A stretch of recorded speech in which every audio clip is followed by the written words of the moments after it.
One of the biggest mistakes, I still hear it today from young people, oh, I don't have to worry because I'm still young. Yeah, and that is death to most people because eventually you get old and then you're not young again. So it's a way of saying when I talk about assets and liabilities, one of the most important things you have in your life is time. It's one of your greatest assets or it's your liability. And being, I just turned 70 and I have friends who have nothing.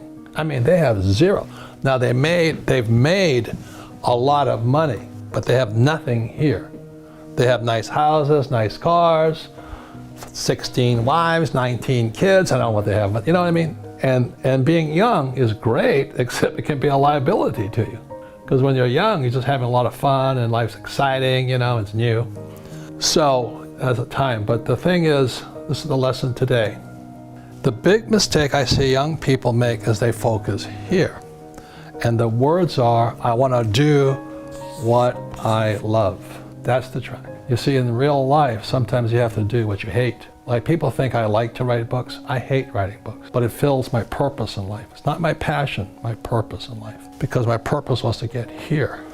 A lot of these guys get trapped here doing what they love. So when I was before my 20s, I knew I wanted to go there, and it wasn't doing what I loved.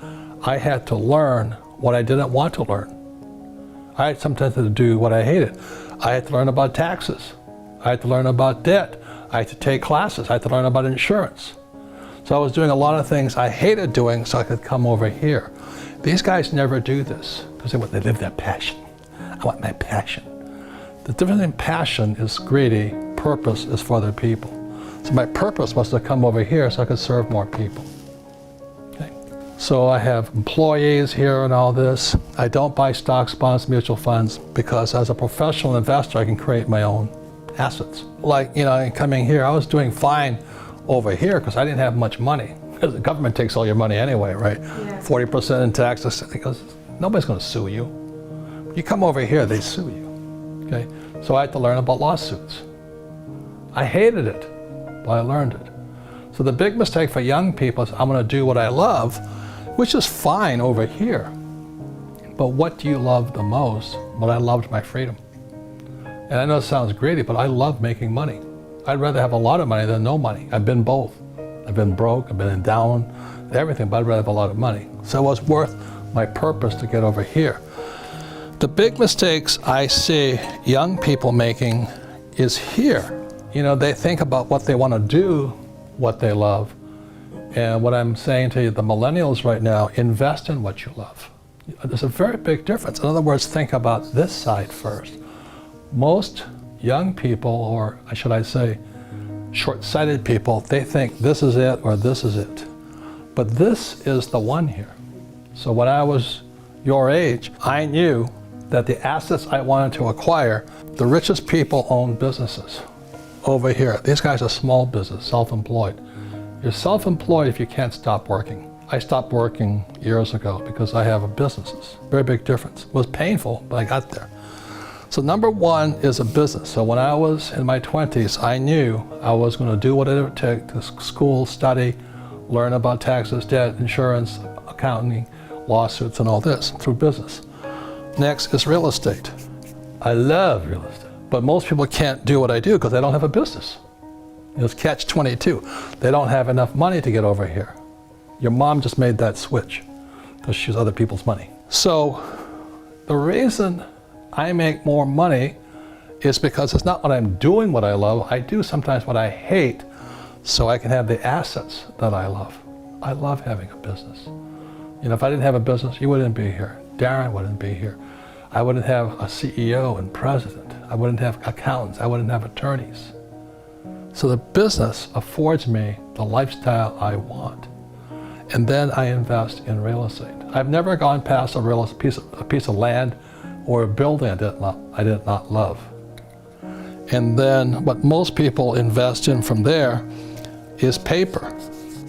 And that's fine. That's stocks, bonds, mutual funds, savings, ETFs. Not my game. I don't love it. I actually hate it. But these guys, it's perfect for them to have paper, stocks, bonds, mutual funds, ETF, and all that, because they're focused over here. They want to do what they love. They want to climb the ladder. They want their career. They want this. I'm going to become president. That's not what I wanted. I want to be a football star. But this is for the middle class here. That's fine, you can get rich here too. I just don't like it. It's not exciting to me.